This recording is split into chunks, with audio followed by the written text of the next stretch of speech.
right that the moment that she made that realization, we both realized that there were a new 100 people in our life that weren't in our life 6 months ago prior to that. And it truly was about God saying, you need to be more about community. You need to expand your horizons. You need to look to other people to help you. And you need to be available to other people to help them.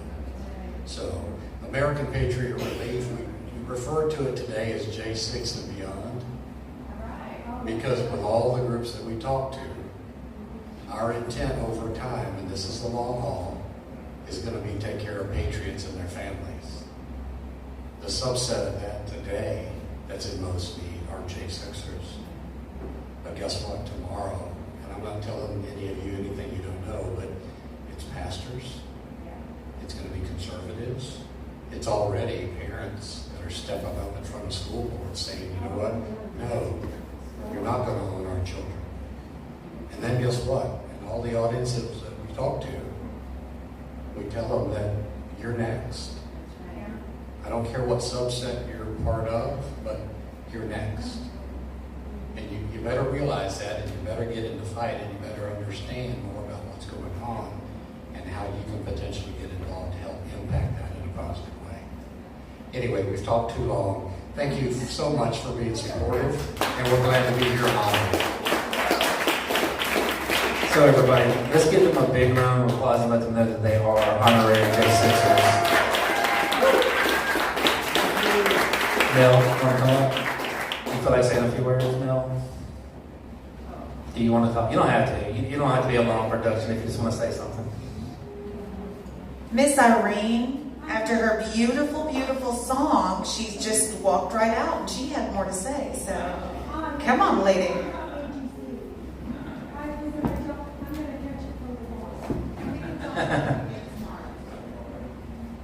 What I failed to do is talk about American Gulag Chronicles. I sit on the board, and I'm also the treasurer. And in our first quarter of January into March, from book sales and donations for AGC, we took in over just $90,000 in the first 3 months of 2023.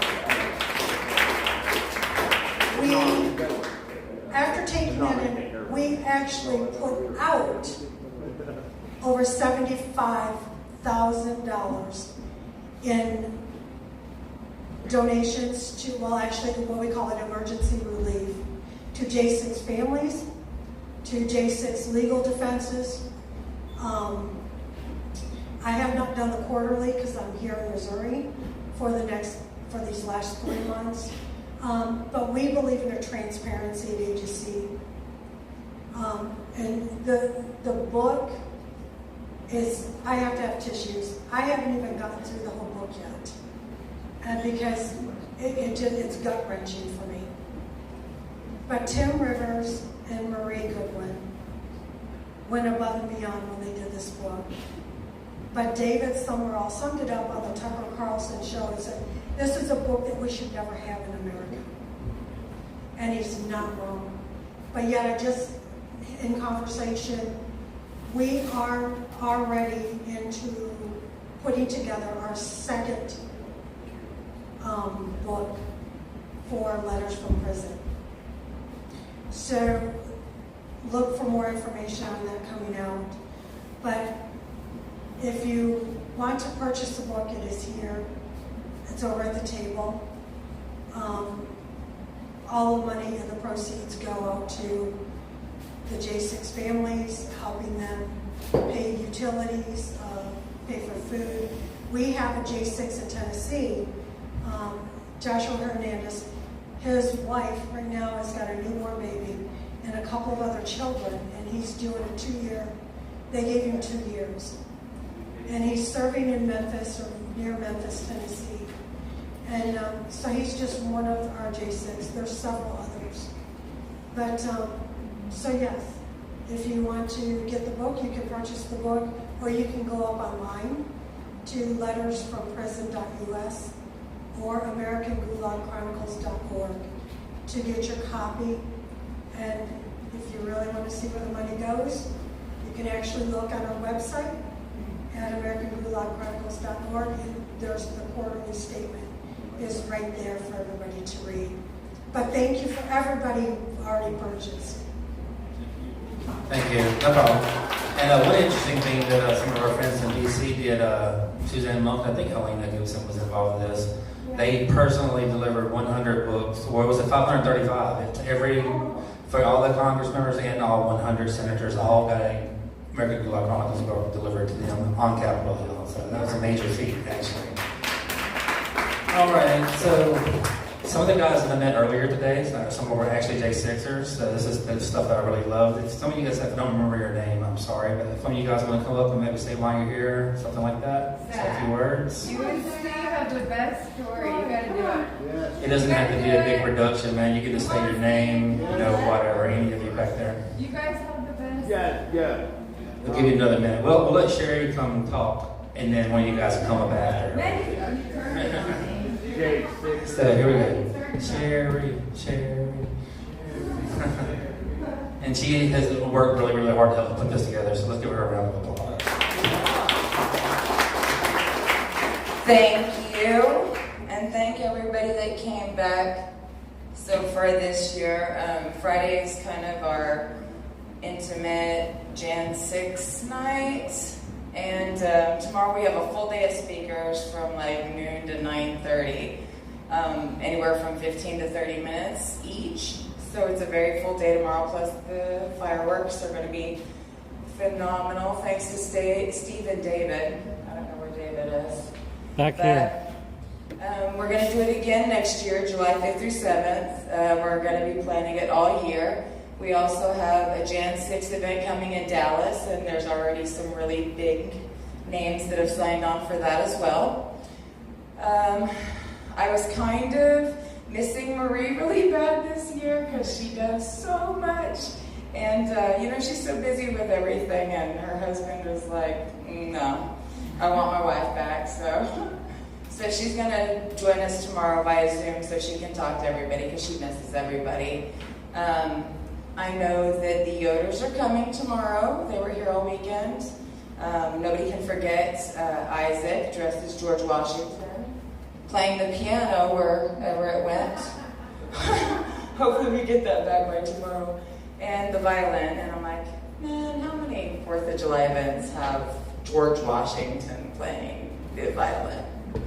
So I'm really excited. We've got some really good speakers coming tomorrow. Now, sadly, because of the two-tier justice system that we were dealing with, a lot of our speakers are having to appear via Zoom this year that were here live last year, but that just kind of goes to show that we're still dealing with it. And, Captain Garcia wanted to be here. He was here last year.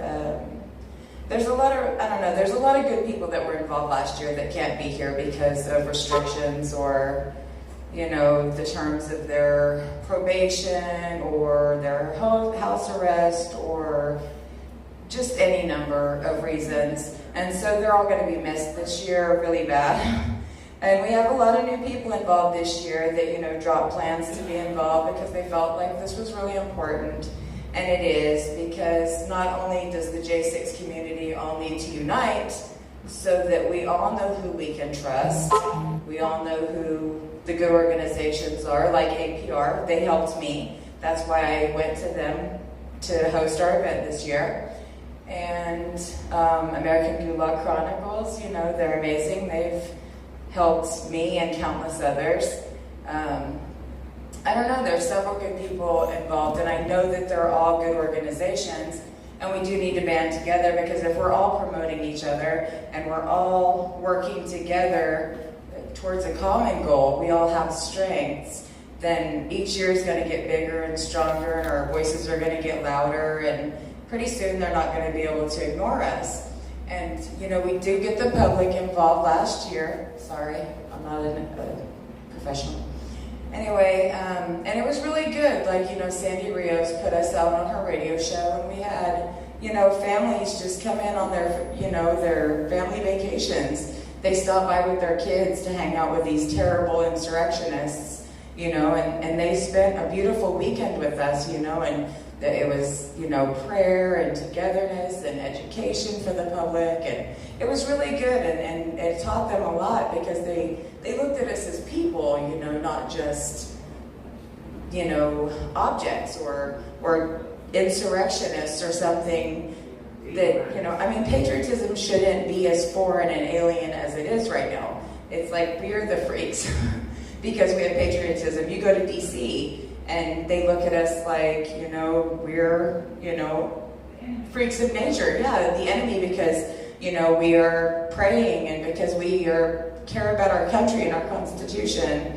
And then, when you're praying and you have all these people that it's all about love and togetherness and supporting each other, and they can say the horrible things that they do to us, and they keep us quiet. They have for a long time, and we're just now all finding our voices. And, the more we work together, the stronger we are, the louder our voices are. We're harder to ignore.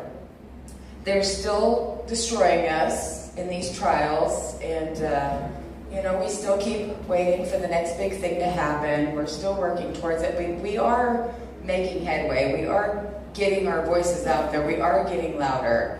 So us getting together and doing this is really important because not only do we need to support each other, but there's so many people out there that don't know that this support exists. And we really need to get out to all the J6ers to know that, they're not alone, just like we all were in the beginning.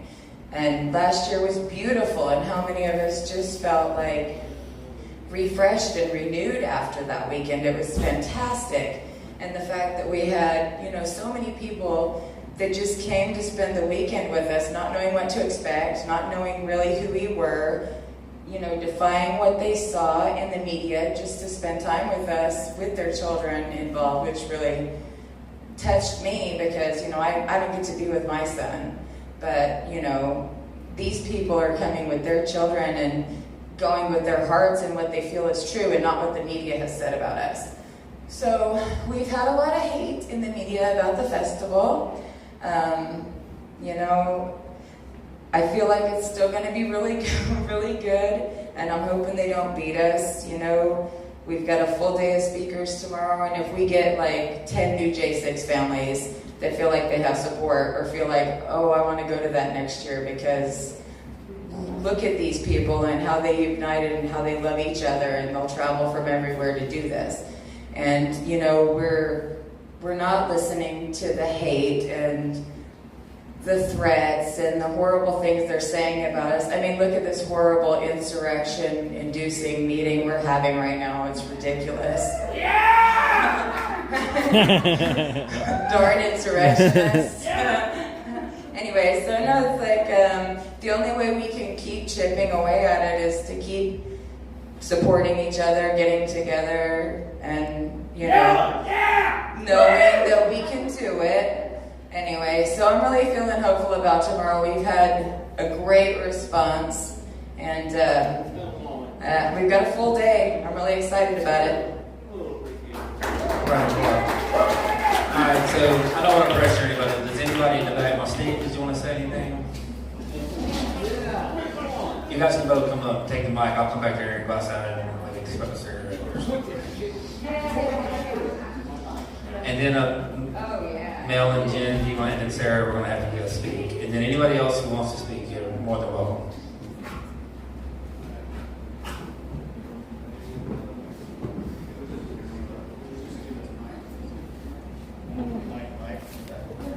Hi everybody, I am Michael Quick.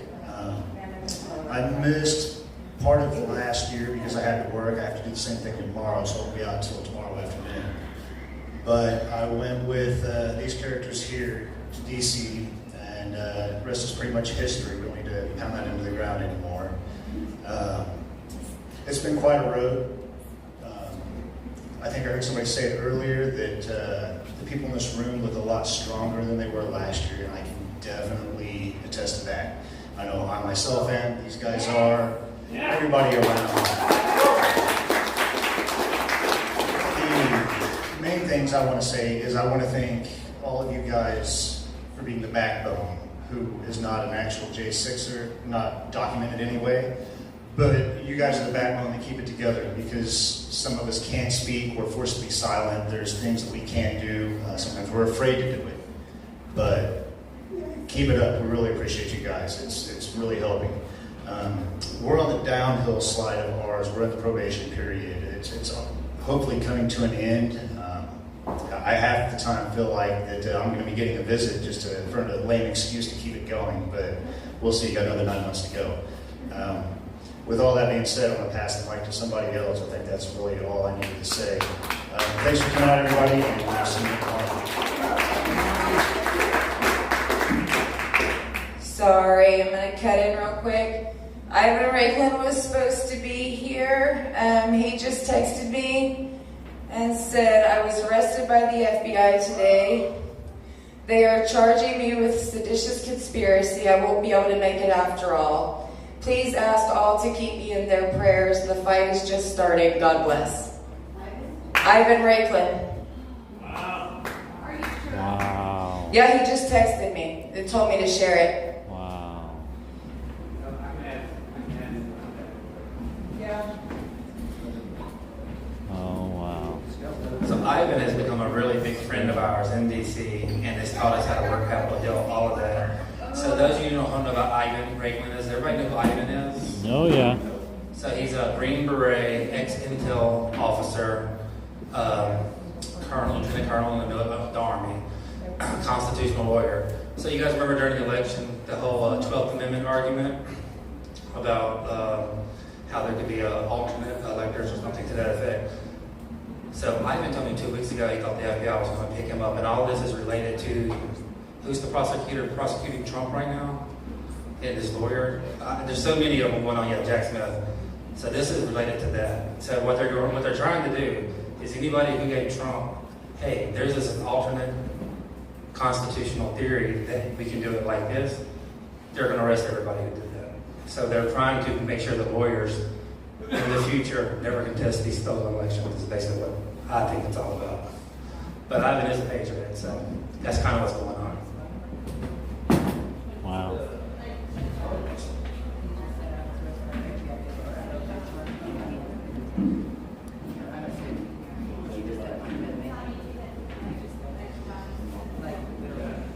Well, that sucks.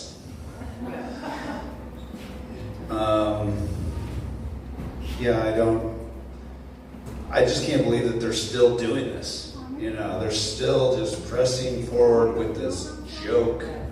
It's like everybody knows exactly what's going on. Everybody knows the whole, they are just literally insulting every one of us by every stupid arrest, every conviction, everything. It's just insulting our intelligence. It's like we all know, you all know, everybody knows that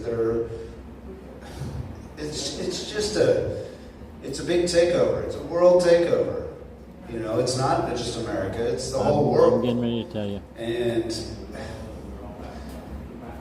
the good news is that we do know. And that we, 10 years ago, 5 years ago, people didn't see it.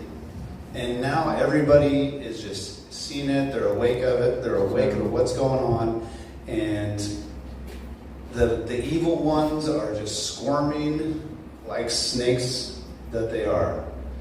And there's nothing that they can do. This is all they have left. They're firing all their last bullets. They're trying to just, scare us into not doing anything. And that's what we're not doing. People are doing it. People aren't afraid anymore. We all wake up this morning and we all see this stupid mainstream media, you just want to, it's all about violence, right? Because I just want to strangle that chick. I really do. I just want to shut her up. But it's not really what we're going to do, It's like, that's not what we're about. We just want people to be free, It's like the America's the greatest country in the world, and it's because of what it is. It's the Constitution, our founding fathers. It's what it's founded on. God and family and just Freedom! yeah, guns. But freedom. But I was supposed to probably get up here and tell you the story. I was in the Capitol for 13 minutes and I Facebook Lived while I was there, and they were like, I was Facebook Living because I didn't feel like anything was, I didn't feel like I was being a criminal of any sort or anything like that. But anyways, we're all here now. We're all here, just still fighting basically just to wake more people up. I mean, really, that's, yes, the people, it sucks. People are still getting arrested. People are not getting, they've just been in jail forever and haven't been charged with anything, and they're just trying to come up with crazy stuff, and all they can do is really at this point bark at us. That's what I'm seeing on the mainstream. It's like you go to somebody speaking at a college or something, you got all the crazy people out there, and all they can do is bark. It's like they're just barking. Yeah, they're literally barking. It's like really, that's all you have left is barking at us? I mean, come on. Let's tell me how you really feel. But anyway, so I figured I would just, I'm just off the fly right now, so I'm just letting it go. I don't know.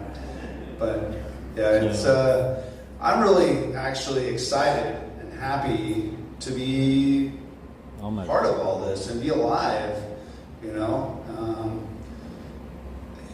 I could be like, yes, it sucks. It's going to suck for my kids, blah, blah, blah. But no, it's not. It's like, it's cool to be here right now. We're actually lucky.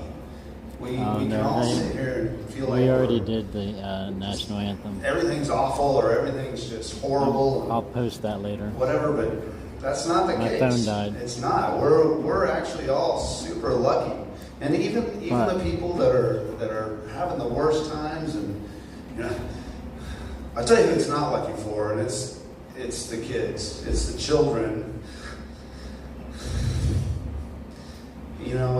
The Sound of Freedom, and that movie, and that's really the core of what these evil people are all about, and that's where they're really. That's where it really has to stop. And those kids aren't lucky.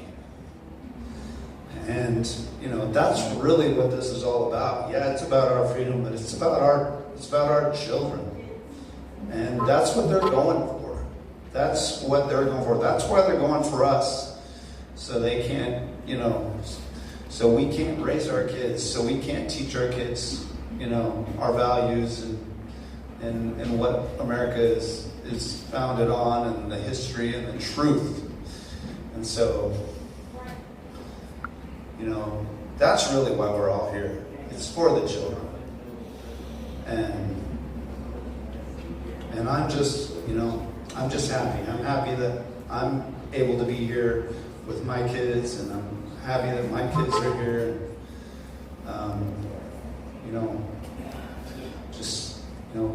God bless everybody. And I don't know. I just ran out of words, I guess. I love you all. God loves you all. Let's just keep on keeping on.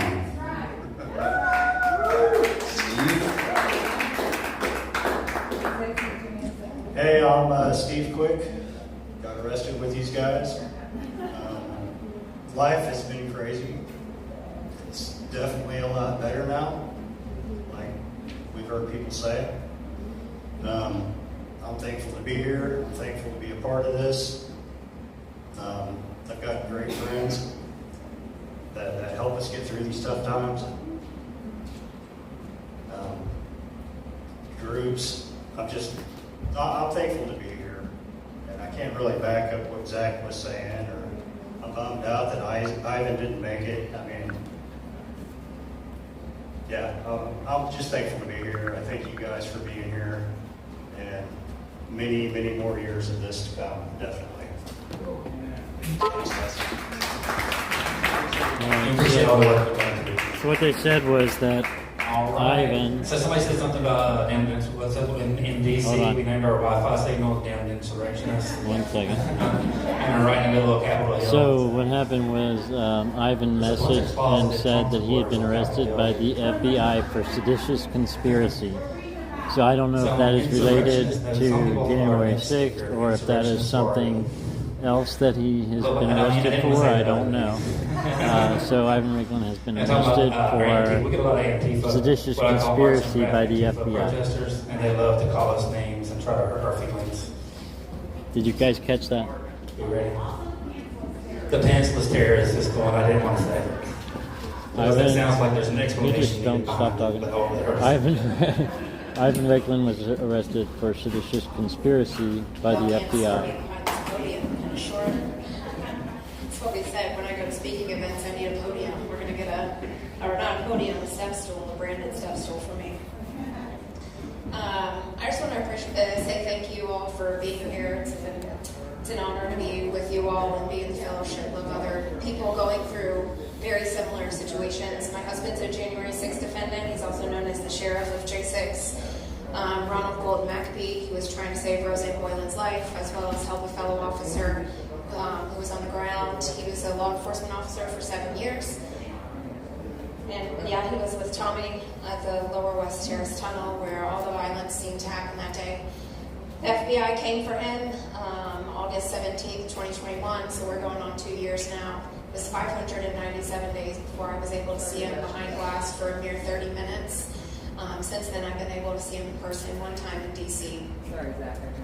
We lived normal lives before this, or what you would think to be a normal life. He was a police officer. I worked in the corporate world, and he just loved his country. And so he went on January 6th to stand up for all of us, because there were so many of us that wanted to go and couldn't go for different reasons. And we now know that the Lord was protecting us because there was a fight ahead of us, because we're in the fight of our lives. And we might have lost battles here and there, but this war is far from over. And we're going to win this war because we have God on our side. In September of 2021, my husband was assaulted in the D.C. jail. And before that, I had to work to live. And I worked in a very liberal field in the entertainment industry. And so I didn't speak out about a lot. I spoke to close family and friends about the injustices of what was going on. But after he was assaulted for not wearing a COVID mask, I was like, we're done here. And so I started to speak up. And one of the guys in the jail, we started the Real J6 to give a voice to the voiceless. And then we quickly found out that there were needs not being met for these individuals. And so we were in talks about starting a foundation, a 501c3 that looked long-term down the barrel of what was going to happen to these guys. Because as much as we want Trump back yesterday to pardon all these guys and get our lives back on track, we have to realize they haven't fixed the 2020 election. So they haven't fixed the 2022 election. So we're just hanging on a thread of hope to think that they're going to fix the 2024 election. So we have to put things in place now in case those things don't happen. And they're looking at a lot of time, and so we created Stand in the Gap. We actually officially launched on July 1st, and that's going to help with re-entry, family services, and justice reform. Really started with prison reform and how broken this system is. With my husband being in law enforcement, I knew it was bad. I didn't realize how bad it was. And when I had an attorney look at me and say, "Why are you spending so much money on private attorneys? They're going to break the bank." And then when it comes to sentencing and appeals, when the fight is really on, you're going to have no money left. So I fired our private attorneys and we went back to a public defender because he said there's a 97% conviction rate. We knew we were going to take this case all the way to trial because Roseanne Boylan deserves justice for that day. She's not and there's no better person to tell the story than a police officer who put his life on the line that day to help a fellow officer and try to save her life.